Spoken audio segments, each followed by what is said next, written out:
Good morning dear students. Gayatri Vidya Mandir उच्च माध्यमिक विद्यालय सांसद के यूट्यूब चैनल पर आप सभी का हार्दिक स्वागत। आज हम 9th क्लास के विज्ञान विषय का 5वां पार्ट डिस्कस कर रहे थे। उसमें पिछले 3 वीडियो आपने देखे। उसमें देखा था कि कोशिका क्या होती है, कोशिका की क्या विशेषता होती है, कोशिका कौन कौन से घटक है, उस पर आधारित हमने डिस्कस किया था। तो कल पिछले वाले वीडियो में आपने देखा था कोशिका भित्ति पर आधारित उस परिघटना कोशिका भित्ति के क्या कार्य होते हैं, केंद्र के क्या कार्य होते हैं, उन पर आधारित आपका वीडियो लेक्चर था। आज हम पढ़ेंगे कोशिका द्रव्य क्या होते हैं और कोशिका द्रव्य के अंतर्गत कौन कौन से कोशिकांग पाए जाते हैं, किस प्रकार से उनका कार्य है, उनको एक एक ओपन समझने का प्रयास करेंगे। देखिए, आज अपना टॉपिक लेंगे कोशिका द्रव्य और इसके अंतर्गत आने वाले मुख्य कोशिकांग कौन कौन से और उनका मुख्य कोशिकांग में से अपन पहले पढ़ेंगे अंतःपदवी जालिका को स्टडी करेंगे। देखिए, कोशिका द्रव्य की बात करें, कोशिका द्रव्य होता क्या है, इसको आपने देखा होगा और आपको फर्स्ट वीडियो में आप लेक्चर दिया तब मैंने बताया था कि माइक्रोस्कोप से कोशिका की संरचना देखने पर कोशिका जीव की मुख्य आधारभूत संरचना होती है और उसको देखते हैं कोशिका में कोशिका झिल्ली, केंद्रक और उसके अतिरिक्त कुछ द्रव्य पदार्थ पाया जाता है। कोशिका जो झिल्ली पदार्थ होता है, कोशिका की झिल्ली युक्त के अंतर्गत जो कोशिका द्रव्य के रूप में पदार्थ पाया जाता है उसे बोलते हैं कोशिका द्रव्य। इसका कोशिका में बड़ा क्षेत्रफल होता है, बड़े भाग पर ये देखने को मिलता है। आप जनरली जानते हो कोशिका द्रव्य की बात करें पूरे कोशिका में ये फैली हुई पाई जाती। देखते हैं अपन कोशिका झिल्ली की संरचना सूक्ष्मदर्शी से देखने पर आपने देखा कोशिका में बड़ा भाग दिखाई देता है जो कोशिका झिल्ली द्वारा घिरा हुआ है, उसे अपन क्या कहेंगे, कोशिका द्रव्य। तो डायरेक्ट आपको सिंपल सा पूछे कोशिका द्रव्य क्या है, तो कोशिका झिल्ली के अंदर पाया जाने वाला द्रव्य पदार्थ जो कोशिका में बड़ी मात्रा में पाया जाता है उसे अपन क्या कहेंगे, कोशिका द्रव्य कहते हैं। द्रव्य का वर्ड यहाँ पे आ रहा है। द्रव्य मतलब कैसा होता है, जो तरल अवस्था में पाया जाएगा। इसमें जितने भी पदार्थ होंगे वो क्या पाया जाता है, तरल अवस्था में देखने को मिलते हैं। जनरली अपन देखते हैं कि कोई भी कोशिका है उसमें कोशिकाओं को जीवित रहने के लिए उसमें तरल पदार्थ होना आवश्यक है, बाकी वो क्या हो जाएगी, सिकुड़ जाएगी, क्योंकि पानी की अनुपस्थिति में किसी की अपना कल्पना करना पॉसिबल नहीं है। तो इस तरल पदार्थ में जल उपस्थित होता है और जल के कारण ही कोशिका पाए जाने वाले विभिन्न प्रकार के कोशिकांग होते हैं वो अपना जीवन यापन करते रहते हैं और जीवित अवस्था में रहते हैं। तो अपन देखते हैं इसमें कोशिका के विशेष घटक होते हैं। कोशिका द्रव्य के अंतर्गत कोशिका के विशेष घटक होते हैं जिन्हें अपने सामान्यतः क्या कहेंगे, कोशिकांग।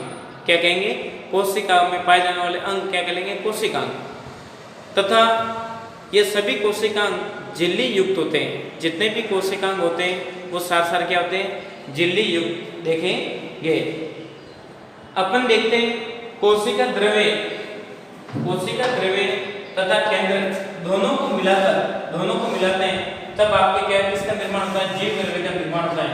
आपको के जीव द्रव्य क्या है, साइटोप्लाज्म क्या है, तो अपन देखेंगे कोशिका द्रव्य तथा केंद्र दोनों को इंटरमिक्सिंग करते हैं और इससे जनरेट होने वाला पदार्थ क्या कहलाएगा, कि जीव द्रव्य कहलाता है। क्या कहलाता है, जीव द्रव्य।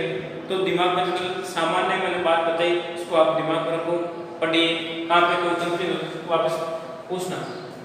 तो जनरली अपन देखते हैं कोशिका झिल्ली का संरचना, कोशिका झिल्ली की संरचना सूक्ष्मदर्शी से देखने पर कोशिका में बड़ा भाग दिखाई देता है जो कोशिका झिल्ली द्वारा घिरा रहता है। कोशिका झिल्ली द्वारा घिरा रहता है, घिरा हुआ है, उसे कोशिका द्रव्य कहते हैं। ये तरल पदार्थ है। कैसा पदार्थ है, तरल पदार्थ है। इसमें कोशिका के विशेष घटक होते हैं उसे कोशिकांग कहते हैं तथा ये झिल्ली युक्त होते हैं। जितने भी कोशिकांग होते हैं वो साथ क्या होते हैं, झिल्ली युक्त होते हैं। कोशिका द्रव्य तथा केंद्र मिला के जीव द्रव्य का निर्माण करते हैं। कोशिका द्रव्य तथा केंद्र मिला के क्या बनाते हैं, जीव द्रव्य का निर्माण करते हैं। बेसिकली आप ये जानते हो। अब देखते हैं अपन कोशिकांग कौन कौन से हैं, उन पर अपन डिस्कस कर रहे हैं कि कोशिकांग कौन कौन से होते हैं। तो उसमें अपन देखते हैं कोशिका में अंतःपद्रव्य जालिका, गोल्जिका, राइबोसोम, लाइबोसोम्स और उसके बाद में राइबोसोम, माइटोकॉन्ड्रिया, प्लास्टिड, रसदान्य इत्यादि ये सारे क्या पाए जाते हैं, कोशिका में पाए जाने वाले घटक हैं कोशिकांग। तो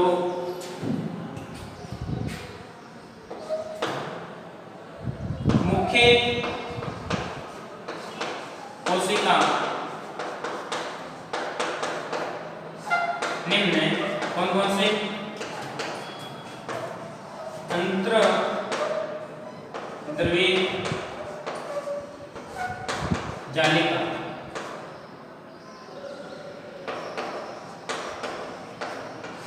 राइबोसोम,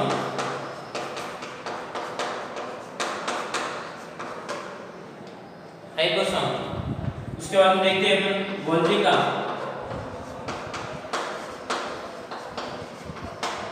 गोल्जिका के बाद में लाइसोसोम, लाइसोसोम, माइटोकॉन्ड्रिया,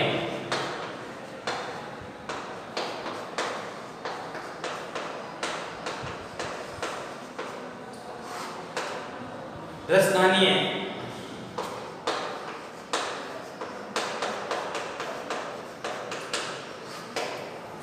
और उसके बाद बात करते हैं अपन प्लास्टिड,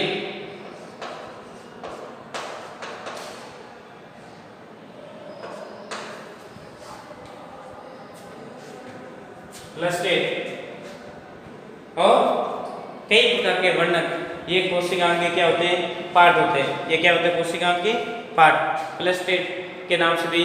तो देखते हैं एक एक को अपन स्टडी के रूप में लेंगे तो जनरली आपको समझ में आ जाएगा कि किसका क्या कार्य है, क्यों कोशिकांग पाए जाते हैं, इनकी क्या भूमिका है। तो अपन एक एक को देखेंगे और समझने का प्रयास करेंगे। उससे पहले कोशिकांग को अध्ययन करने से पहले एक वर्ड आ रहा है प्रोकैरियोटी और यूकैरियोटी।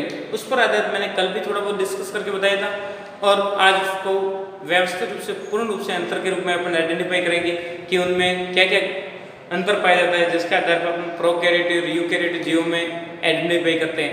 प्रोकैरियोटी क्या होते हैं और यूकैरियोटी क्या होते हैं, तो उसको अपन अध्ययन करते हैं। उनमें दोनों में अंतर देखते हैं और फिर आगे अपन पढ़ेंगे कोशिका। इससे पहले आप इसका स्क्रीनशॉट ले लीजिए, फिर बाद में मैटर को रब कर रहा हूँ। देखिए अपन अगला बिंदु पढ़ने जा रहे हैं प्रोकैरियोटिक एवं यूकैरियोटिक जंतुओं में अंतर क्या होता है। तो जनरली मैंने कल केंद्रक के आधार पर आपको बताया था, जिसमें केंद्रक सुसंगठित होता है वो यूकैरियोट होते हैं और प्रोकैरियोटिक में केंद्र क्या होता है, संगठित नहीं होता है। तो अपन अंतर के रूप में आपको आइडेंटिफाई करवाते हैं। तो दोनों को तुलनात्मक अध्ययन करते हैं। तो देखोगे आप यहाँ पे प्रोकैरियोटिक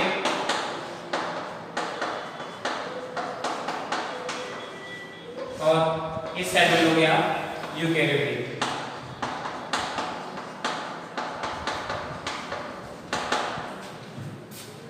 इन जंतुओं का आप आकार देखोगे तो आकार इसका देखें तो आकार बहुत छोटा, बहुत ही छोटा।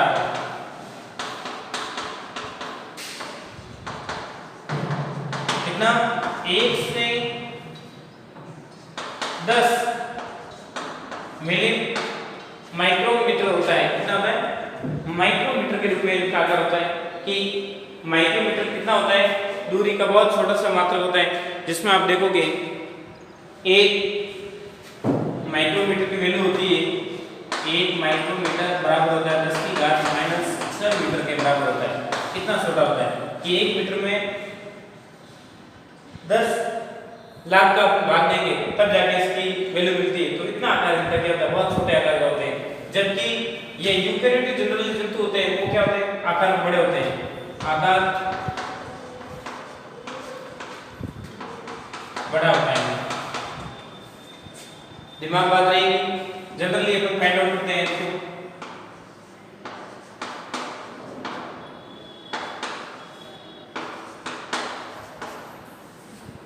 और फिर बाद में बात करते हैं अपन इसमें केंद्रक की बात करें, केंद्रक असंगठित,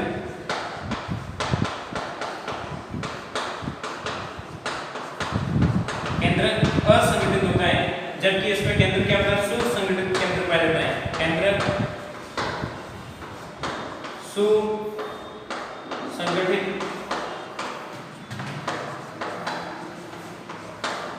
पाया जाता है, अर्थात झिल्ली युक्त, झिल्ली युक्त। इनमें कोशिका अनुपस्थित होते हैं, जितने भी कोशिका होते हैं वो झिल्ली रहित होते हैं, और उसमें कोशिका होंगे वो झिल्ली युक्त होते हैं।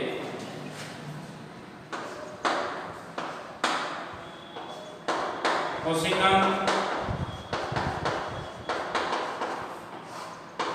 झिल्ली रहित होते हैं।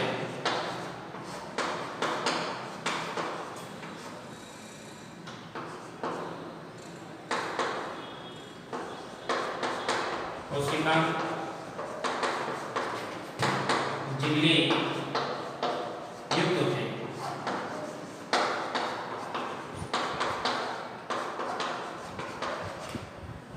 और बात करें इसमें क्रोमोसोम में, गुणसूत्र इसमें यही होता है।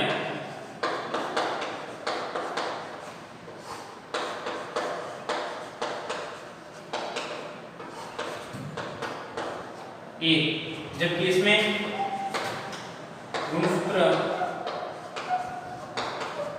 एक से अधिक होते हैं।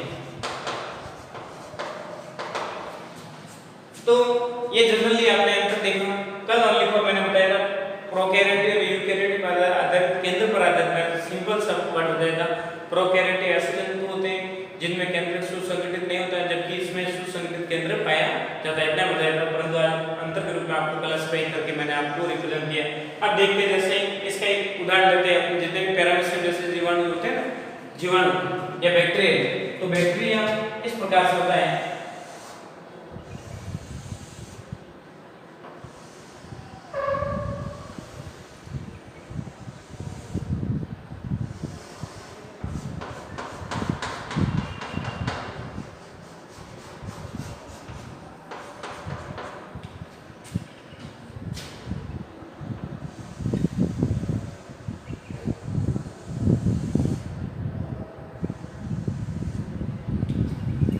फिर इससे क्या निकले होते हैं,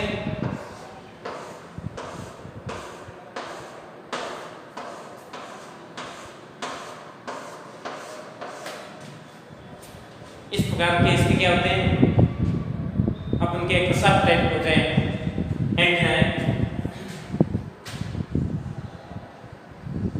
और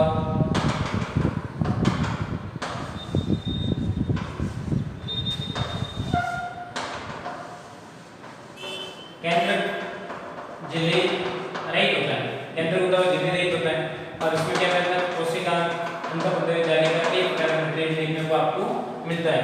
तो इस पे ये तो जाएगी कोशिका भित्ति, बाहरी कोशिका भित्ति हो जाएगी, और अंदर वाली कोशिका झिल्ली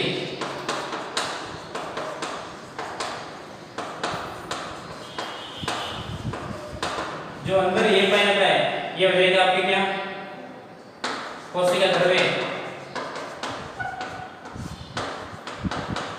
और ये हो जाएगा आपकी केंद्रक, और ये बात करते हैं तो ये क्या हो जाएगा आपके एंटीना टाइप होते हैं, वो तो सब, या जिसको अपन बोलते हैं क्या, सुडन, जो मतलब जीव जंतु के गति या मूवमेंट करने में क्या होते हैं, सहायक होते हैं। और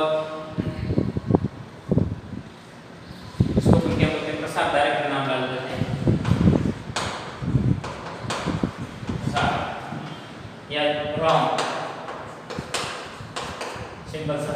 और यहाँ पे क्या पाया जाता है, ऐसे राइबोसोम,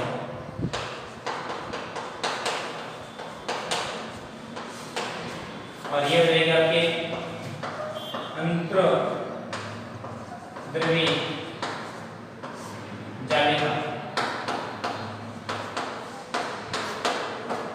प्रकार आप बेसिकली देखते हो तो और केंद्र के अंदर ये पाया जाने वाला एक मटेरियल है वो क्या हो जाएगा, ये तो केंद्र, और केंद्र के अंदर ये पाया जाता है वो हो जाएगा गुणसूत्र। क्या हो जाएंगे, गुणसूत्र। ये अपने जनरली किसकी संरचना है की बैक्टीरिया की संरचना बना के आपको रिप्रेजेंट किया कि बैक्टीरिया क्या होता है, यूकेरियोटिक जीव है, प्रोकैरियोटिक जीव होने के कारण इसकी संरचना इस प्रकार से एग्जिस्ट करती है। कोशिका होते हैं उस पर किसी प्रकार की कोई झिल्ली नहीं पाई जाती, नहीं के अंदर झिल्ली युक्त होता है, आकार बहुत छोटा होता है। बैक्टीरिया मतलब जीवाणु को नॉर्मली पूरा देख पाते नहीं देख पाते, तो ये अपने बात की किसकी, प्रोकैरियोटिक एंड यूकेरियोटिक जंतुओं की बात की। अब इसका आप स्क्रीनशॉट ले लीजिए, फिर अब पढ़ने जाएंगे अपन एक एक प्रकार के कोशिकाओं के बारे में। फर्स्ट पढ़ेंगे अंतःप्रद्रवी जालिका क्या होती है, उस पर अपन डिस्कस करेंगे। इसका आप स्क्रीनशॉट लीजिए। देखिए मैटर को मैं हटा रहा हूँ,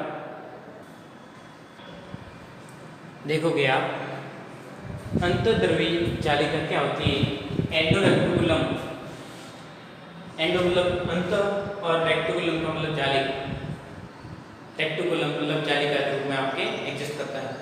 देखिए ये झिल्ली क्या है, ये झिल्ली युक्त एक कोशिका है। कोशिका मतलब कोशिका का पार्ट है। आप देखोगे कोशिका को तो जनरली तो इसमें ये इस प्रकार से ऐसे पाए जाते हैं,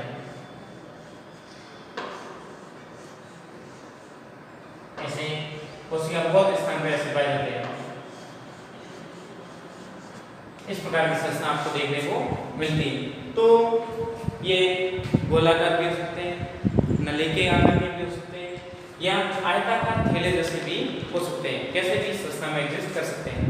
ये झिल्ली युक्त होते हैं, इंपॉर्टेंट वर्ड क्या है, झिल्ली युक्त होते हैं। इसके ऊपर क्या पाएंगे, झिल्ली पाएंगे। एक भी पार्ट आपने जैसे ले लिया तो इसके ऊपर भी क्या पाएंगे, पूरा पूरा ऐसे क्रॉस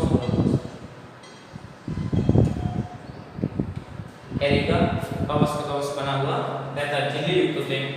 ये लंबी नली आकार, गोलाकार या आयताकार थैली जैसे दिखाई देते हैं। कैसे दिखाई देते हैं, आयताकार भी हो सकते हैं, गोलाकार भी हो सकते हैं और थैली जैसे भी हो सकते हैं। अब बात करते हैं इसकी संरचना होती है प्लाज्मा झिल्ली जैसे होती है। प्लाज्मा झिल्ली आपने देखा था, प्लाज्मा झिल्ली कैसी थी, तो आप देखते थे प्लाज्मा झिल्ली पदार्थों को आदान प्रदान करने में मुख्य भूमिका एक संरचनात्मक का काम करती है, वर्णनात्मक एवं संरचनात्मक झिल्ली की भूमिका निभाती थी। जो प्राशन की क्रिया के दौरान आपने पूरा मैटर को समझा था ना, तो वही सारी घटना आप देखते हो। अब बात करते हैं अंतःप्रद्रवी जालिका पर आपने रिसर्च के दौरान देखते हैं तो ये भी दो प्रकार की होती है। कितनी कैटेगरी की होती है, दो कैटेगरी की। देखिए एक तो होती है खुरदरी और दूसरी होती है चिकनी। खुरदरी तो अपन इसको क्या बोलते हैं, रफ एंडोरेक्टिकुलम, आर से दर्शाते हैं, मतलब आर यहाँ पे क्या संकेतक है, खुरदरी को अपन कहते हैं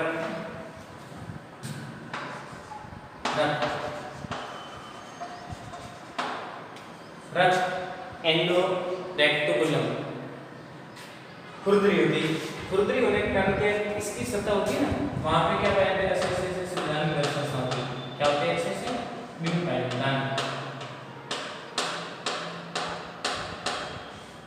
दाने पाए जाते हैं।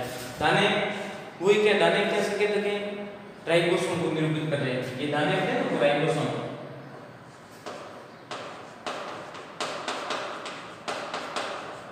क्या होते हैं, राइबोसोम होते हैं। राइबोसोम युक्त होते हैं, वो होती है आपकी खुरदरी, अंतःप्रद्रवी जालिका।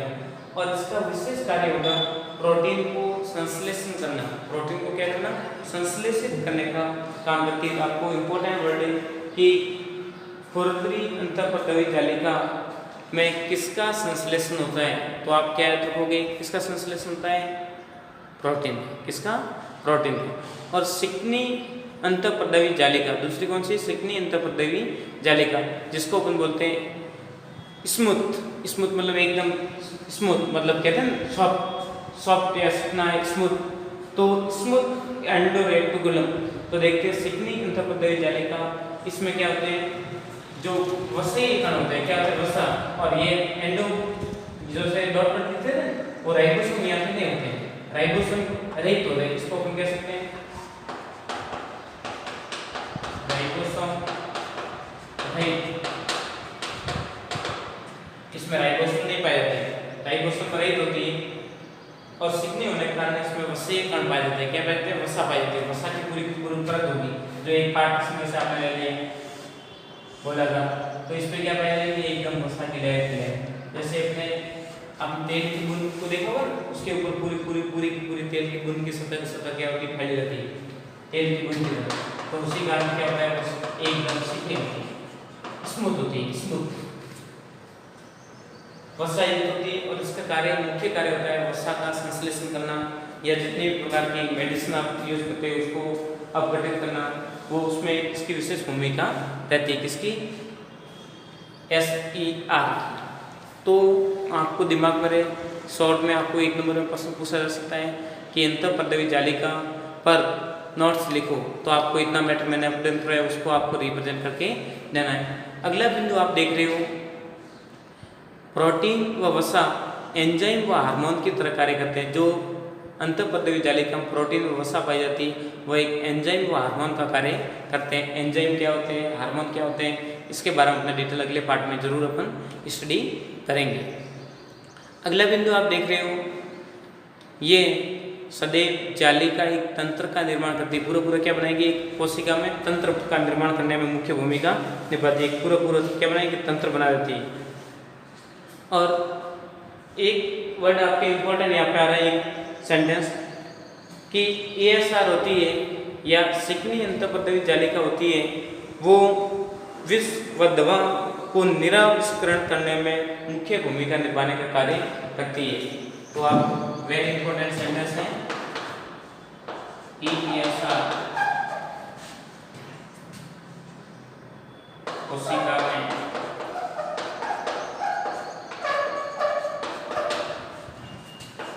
विष व दवाइयों को निराकरण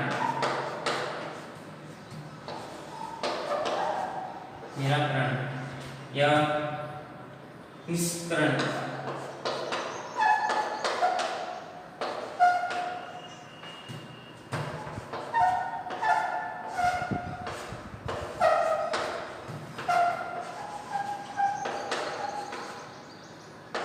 मुख्य भूमिका निभाती है।